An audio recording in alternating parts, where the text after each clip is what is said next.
Hello, everyone. Today, I would like to give you a lesson on the topic Exercises to Test Your Knowledge. Geometry is not just formulas and theorems. It is the language of logic, space, and accuracy. But real knowledge does not begin when we have learned something, but when we can test ourselves. Do we really understand why this or that formula works? Are we able to apply knowledge in practice and not just reproduce it by heart?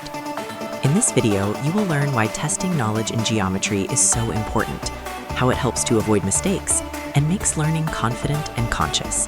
So, let's get to work. Think logically and test ourselves together. Among the following statements, determine which are true and which are false. Let's look carefully at every statement. So, 1. The point of intersection of the diagonals of any rectangle is the center of the circle inscribed in this rectangle.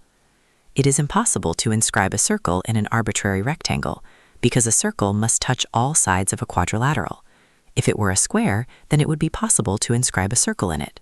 Therefore, answer no. Next, 2.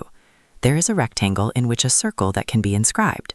Solution: a square is a rectangle that can be inscribed in a circle. Answer: yes. 3. The diagonals of a rhombus lie on parallel lines. Solution: here I have drawn the diagonals of a rhombus, and we know that they will always be perpendicular, not parallel. Therefore, answer no. 4. There is a trapezoid whose midline is perpendicular to one of its sides. Solution: here I have drawn a rectangular trapezoid, and I have highlighted the midline in blue, and we can already see that it will be perpendicular to the side that is to the left of the midline. That's it. Therefore, answer yes. 5. The midline of a trapezoid passes through the intersection point of its diagonals. Solution: well, here I have drawn a trapezoid, its diagonals, and the midline, and I have highlighted the intersection of the diagonals in red, and we see that the midline of this trapezoid does not pass through the intersection of its diagonals. Therefore, the answer is no. 6. The diagonal of a parallelogram divides it into two triangles of equal areas.